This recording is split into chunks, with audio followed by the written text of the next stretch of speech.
Hello gold traders, कैसे हैं? अच्छा, आज हर ट्रेडर के ज़हन में सिर्फ एक ही सवाल आ रहा है कि गोल्ड की प्राइसेस जो इतनी ज़्यादा गैप अप ओपन हुई हैं तो उसके पीछे का रीज़न क्या है और गोल्ड की प्राइसेस मज़ीद कितनी और ऊपर जा सकती हैं। क्योंकि इस टाइम के ऊपर अगर हम लोग थोड़ा सा साइकोलॉजी के हवाले से बात करें तो ट्रेड लेने से पहले ना बंदा एक दफ़ा डर रहा है, क्योंकि इतनी ज़्यादा हाई प्राइसेस जा चुकी हैं कि गोल्ड की प्राइसेस कभी भी जो है वो एक अच्छी खासी रिट्रेसमेंट कर सकती हैं। और ये जो गैप अप प्राइस ओपन हुई है तो इसके पीछे का रीज़न क्या है, और सबसे इम्पॉर्टेंट चीज़ ये है कि जो ट्रम्प की तरफ से जो स्पीचेस आ रही हैं कि मैं ग्रीनलैंड के बाद जो है वो टैरिफ वाला मामला दोबारा से स्टार्ट हो चुका है, तो उसकी वजह से रात को ट्रम्प ने जो है एक स्पीच दी है और उसके अंदर कहा है कि मैं अब जो ममालिक हमारी बात नहीं मानेंगे तो मैं उसके ऊपर मज़ीद जो है वो टैरिफ जो है वो आयद करूँगा। तो जिसकी वजह से आप लोगों ने देखा है कि गोल्ड की प्राइसेस काफ़ी ज़्यादा गैप अप ओपन हुई है। पिछली वीक में तो ये था कि कोई इतना ज़्यादा गैप अप ओपनिंग नहीं था, लेकिन ये है कि इस वीक के अंदर कम से कम भी 600 पिप का गैप आप लोगों को देखने को मिला है अब जब मार्केट ओपन हुई है। तो इन सब चीज़ों को मद्देनज़र रखेंगे और ट्रेड कैसे करना है, ग्रीनलैंड क्यों इतना ज़्यादा इंपॉर्टेंट है और हर कंट्री जो है वो ग्रीनलैंड की तरफ क्यों जा रही है, इसके ऊपर भी बात करेंगे आज। तो ये वीडियो बहुत इंटरेस्टिंग होने वाली है, आप लोगों ने बिल्कुल भी मिस नहीं करनी है। अच्छा, सबसे पहले अगर हम लोग बात कर लें फंडामेंटल एनालिसिस के हवाले से, तो वैसे तो आज हमारे पास जो है वो बैंक हॉलीडे है, तो कोई भी इतनी खास मूव नहीं होने वाली, लेकिन जो सबसे इम्पोर्टेंट चीज़ रहने वाली है वो है ट्रंप के जो अभी तक के जो कमेंट्स आ रहे हैं ना, तो ये काफ़ी ज़्यादा इंपॉर्टेंट है। अगर आप लोग देखें तो यहाँ पे वही चीज़, वही मामला जो मैं वीडियो के स्टार्ट के अंदर आप लोगों को बता रहा था, ग्रीनलैंड और नीदरलैंड वाला जो मामला है वो सर फहरिस्त है, और उसी के ऊपर अभी जो ट्रंप की जो ट्वीट्स आ रही हैं तो ये आप लोगों ने बड़े गौर से सुननी है, ठीक है। अब यहाँ पे ना एक चीज़ आप लोग समझिएगा, बड़ी इंपॉर्टेंट है कि ग्रीनलैंड हर मुल्क के लिए इस टाइम के ऊपर क्यों इतना ज़्यादा इंपॉर्टेंट है और वहाँ पे क्या ऐसा है कि ग्रीनलैंड की तरफ अब वेनेजुएला के बाद ये लोग ग्रीनलैंड के ऊपर जो है वो कब्ज़ा करना चाहते हैं। बेसिकली ग्रीनलैंड जो है वो नीदरलैंड का एक जजीरा है, और ग्रीनलैंड को जो सिक्योरिटी फ्राहम करता है या ग्रीनलैंड की जो जिम्मेदारी है ना वो नीदरलैंड के पास है।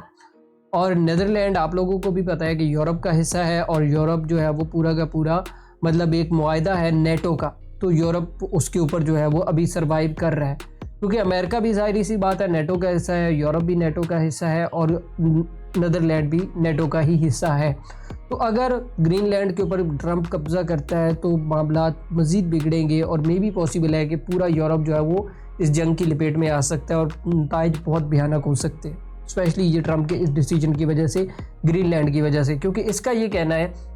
कि ग्रीनलैंड जो है वो हमारा हिस्सा है और हम इसे लेके रहेंगे, ये लास्ट स्टेटमेंट इसने कहा है। तो उसके ऊपर जो पूरे यूरोप का रद्द अमल रहा है तो वो ये जंग के मुखालिफ, मतलब जंग वाली साइड पे उन्होंने कहा है कि हम लोग जो है वो जाने की जो है वो कोशिश करेंगे। सो लेट्स सी क्या होता है। ये तो फंडामेंटल सिचुएशंस है, ये तो चलती रहेंगी, लेकिन ये सबसे इंपॉर्टेंट चीज़ ये है कि इस टाइम के ऊपर यूएसटी के ऊपर हाई रिस्क ऑन हो चुका है, कि मतलब डॉलर के ऊपर अगर आप लोग देखें तो बहुत ज़्यादा रिस्क ऑन हो चुका है, जिसकी वजह से डॉलर दिन ब दिन जो है वो गिरता जा रहा है और गोल्ड की प्राइसेस जो है वो अप जा रही हैं। तो होता क्या है कि जब भी इस तरह की सिचुएशन होती है, जंग की कोई सिचुएशन होती है, तो उसके ऊपर गोल्ड की प्राइसेस काफ़ी ज़्यादा ऊपर जाती है, क्योंकि लोग उसको सेव हेवन समझ के उसके अंदर इन्वेस्ट करते हैं और करेंसी की बजाय गोल्ड के अंदर लोग ट्रेड को, मतलब ट्रेड करना ज़्यादा जो है वो सूटेबल समझते हैं। तो ये एक छोटी सी जियोपॉलिटिकल लॉजिक थी, शायद आप लोगों को समझ आ गई होगी, और जिन लोगों को समझ आ गई होगी तो मेरे ख्याल में उन लोगों को ये भी पता चल गया होगा कि गोल्ड की प्राइसेस नेक्स्ट कहाँ पे जाने वाली हैं। तो आई होप सो। अभी चलते हैं टेक्निकल चार्ट के ऊपर, और टेक्निकल चार्ट के ऊपर मैं आप लोगों को बताता हूँ कि आप लोगों ने किस तरीके से, वैसे तो छुट्टी है लेकिन छुट्टी वाले दिन आप लोगों को पता है कि मार्केट काफ़ी ज़्यादा कभी कभी वॉलेटाइल हो जाता है, गोल्ड का चार्ट स्पेशली जिस तरह के मामलात बने हुए हैं ना, तो उसके ऊपर मैं बात कर रहा हूँ, ठीक है। अभी सबसे पहले हम लोग बात कर लेते हैं टेक्निकल एनालिसिस के हवाले से। तो ये हमारे पास जो है वो H1 का चार्ट है, और अगर हम लोग H1 के चार्ट को थोड़ा सा प्रीवियस, अब देखिए जो प्रीवियस में डिस्कस कर रहा था वो था मार्केट का सेंटीमेंट और मार्केट का फंडामेंटल। अब यहाँ पे क्या हम लोगों को डिस्कस करना है, हम लोगों को ये डिस्कस करना है कि मार्केट का जो ट्रेंड है या मार्केट का जो स्ट्रक्चर है या मार्केट का जो प्राइस बिहेवियर है वो क्या है, ठीक है। हम लोगों ने ट्रेड कैसे लेना है, ठीक है, तो कौन से पॉइंट से हम लोगों को ट्रेड लेना है। अगर हम लोग यहाँ पे बात करें ना थोड़ा सा मार्केट स्ट्रक्चर के हवाले से या प्राइस सेक्शन के हवाले से, तो यहाँ से हम लोग स्टार्ट कर लेते हैं। प्राइस ने यहाँ पे मूव किया, यहाँ पे मूव करने के बाद दोबारा टेस्ट किया, और टेस्ट करने के बाद प्राइसेस यहाँ पे चलेंगे, ठीक है। अब मेन क्या हो रह गया कि ये वाला जो लेवल था ना हमारे पास, ये जो लेवल था तकरीबन ऑलमोस्ट 45 का लेवल था, इसका टेस्ट मार्केट ने नहीं किया था, ये आपने अपने दिमाग में रखना है, ठीक है। तो यहाँ पे प्राइसेस ने क्या किया कि इस एरिया के अंदर प्राइसेस ने जो है वो एक रेंज स्टार्ट कर दी और यहाँ पे एक सपोर्ट लेवल क्रिएट कर दिया और नीचे जो है वो हमारे पास क्या रह गया, आप लोगों को पता है कि नीचे हमारे पास यहाँ पे जब इसने प्राइस के ने ये वाला जो लेवल है यहाँ पे इसको सपोर्ट क्रिएट किया है ना, तो ये नीचे पूरा का पूरा जो एक जोन था ना, ये फेयर वैल्यू गैप के अंदर आ गया, ठीक है। तो यहाँ पे क्या था कि फेयर वैल्यू गैप का टेस्ट नहीं हुआ था, ठीक है। तो मैंने आप लोगों को बताया था कि मंडे वाले दिन भी ऑलमोस्ट जब मेरी यहाँ पे ब्रेकआउट के ऊपर बात हुई थी ना, यहाँ पे प्राइस जब ब्रेकआउट किया था तो मैंने आप लोगों को बताया था कि अगर ये यहाँ पे सस्टेन कर रहे हैं ना तो मे भी पॉसिबल है कि ये नीचे वाला लेवल किसी भी दिन एक कैंडल के अंदर जो है वो टेस्ट कर सकता है। और फ्राइडे को इसने लास्ट टाइम मूवमेंट के ऊपर क्लोजिंग के ऊपर इसने जो है वो टेस्ट किया, ठीक है। प्राइसेस नीचे आई और नीचे आने के बाद यहाँ पे प्राइसेस ने इसको टेस्ट किया और यहाँ पे फिर ऊपर, ठीक है। ये गैप अप ओपनिंग है, ठीक है। तो अभी मेन चीज़ ये है कि अभी का तो एनालिसिस ये था कि मतलब प्रीवियस एनालिसिस अब हम लोगों को ट्रेड कैसे करना है, ठीक है। वो मैं आपको M15 के अंदर बताता हूँ कि आप लोगों, ये मैं प्रीवियस आप लोगों को इसलिए समझा रहा था क्योंकि ब्रेकआउट जो है वो हमारे रेजिस्टेंस एरिया का ऑल टाइम हाई का जो रेजिस्टेंस एरिया था 46, 40 और 42 का जो लेवल था उसका हो चुका है और इसने जो नया हाई है वो तकरीबन ऑलमोस्ट आप ऐसे कह लें 4693-94 का जो हाई है ना वो लगा दिया है, ठीक है। तो मैं अभी M15 के अंदर आप लोगों को बताता हूँ कि आप लोगों ने ट्रेड कैसे करना है, ठीक है। अब अगर आप लोग यहाँ पे देखें ना, प्रीवियस अगर आप लोगों को H1 याद होगा तो उसने सेम वही सिनेरियो रजिस्टर्स के ऊपर किया कि ब्रेकआउट करने के बाद ये जो लेवल था ये इसका सपोर्ट लेवल था, ठीक है। ये प्रीवियस इसका रेंज एरिया था, ठीक है। और यहाँ पे वो आपका फेयर वैल्यू गैप था जो टेस्ट हुआ था, एक ही कैंडल के अंदर टेस्ट होने के बाद प्राइस जो है वो ऊपर निकल गई। अब प्राइस ने ब्रेकआउट किया, ब्रेकआउट इसको कह भी सकते हैं क्योंकि प्राइस ऊपर ओपनिंग हुई है तो ब्रेकआउट ही हुआ, ठीक है। लेकिन यहाँ पे फिर वही काम स्टार्ट हो गया जो लास्ट वीक के अंदर हुआ था कि प्राइस ने ब्रेकआउट किया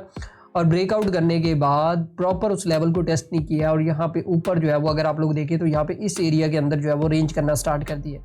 मतलब ये जो 46-55 का जो लेवल है ये हमारे पास एक सपोर्ट लेवल है और जो हमारे पास 46, 91 और 94 का जो लेवल है वो एक रेजिस्टेंस लेवल है इस टाइम के ऊपर। अभी पॉसिबिलिटी क्या है, पॉसिबिलिटी ये है कि प्राइसेस अगर थोड़ी सी ऊपर जाती हैं और यूएस सेशन के अंदर प्राइसेस अगर आप लोगों को डिप देती हैं तकरीबन 40-50 के लेवल तक भी डिप देती हैं तो यहाँ से हम लोग इसको बाय वाली साइड पे जो है वो देख सकते हैं। लेकिन देखना बाय है, सेल नहीं देखना है। मैंने लास्ट वीकेंड की वीडियो के अंदर भी आप लोगों को बताया, वीकली वीडियो के अंदर, कि ये बाय ही है, अभी तक सेल नहीं है जब तक ये ग्रीनलैंड वाला मामला हल नहीं हो जाता है, ठीक है। एक तो ये लेवल है। अब दूसरा लेवल क्या है कि ये जो नीचे का जो लेवल है ना ब्रेकआउट, मतलब जहाँ पे रेजिस्टेंस का जो है वो ऊपर ओपनिंग हुई है तो यहाँ से प्राइस भी जो है वो आपका टेस्ट कर सकती है इस लेवल से और यहाँ से टेस्ट करने के बाद प्राइस जो है वो ऊपर जा सकती है इस लेवल के थ्रू यहाँ से, ठीक है। अगर आप लोगों का 46-40 ब्रेक हो के M15 की 2 कैंडल जिसके नीचे क्लोज हो जाती हैं तो फिर आप लोगों ने याद रखना है कि ये जो गैप अप ओपनिंग हुई है ना, ये पूरी की पूरी गैप अप ओपनिंग, फिर प्राइस इसको लाजमी फिल करने के लिए यहाँ तक जो है वो तकरीबन आप ऐसे कहें 4600 तक भी आ सकता है, इस लेवल तक भी आ सकता है। ये जो लेवल आपको मैंने अभी बताया, ठीक है, 4600 के लेवल तक फिर प्राइसेस जो है वो यहाँ तक आएंगी और यहाँ पे प्रॉपर गैप फिलिंग के बाद फिर देखेंगे कि प्राइसेस किस साइड पे जो है वो मूव करती है। ये मैं जो बता रहा हूँ ना ये आपको टेक्निकल ट्रेड सेटअप है और अगर आपको डायरेक्टली बाय करना है तो फिर मेरा मशवरा यही है कि आप थोड़ा वेट कर जाएं। आज तो छुट्टी है लेकिन ये है कि कल की डेट में कुछ न्यूज़ हैं तो कल की डेट में आप इसको डायरेक्टली बाय कर सकते हैं। लेकिन अभी के लिए क्या है, अभी हम लोगों को सिर्फ इसकी रिट्रेसमेंट का वेट करना है कि प्राइसेस अगर थोड़ा बहुत रिट्रेस करती हैं तो उसके बाद इंशाल्लाह हम लोग इसको बाय वाली साइड पे पोजीशंस को देखेंगे। लेवल्स मैंने आप लोगों को बता दिए हैं कि कौन कौन से लेवल से ट्रेड करना है। यहाँ पे कोई ट्रेड नहीं है, यहाँ पे इस टाइम के ऊपर गोल्ड की प्राइसेस जो है वो खड़ी हैं। सो आई होप सो आप लोगों को एनालिसिस समझ आ गया होगा कि किस तरीके से आप लोगों ने ट्रेड करना है। तो बाकी दुआ में याद रखिएगा, मिलते हैं नेक्स्ट वीडियो के अंदर। अल्लाह हाफिज़।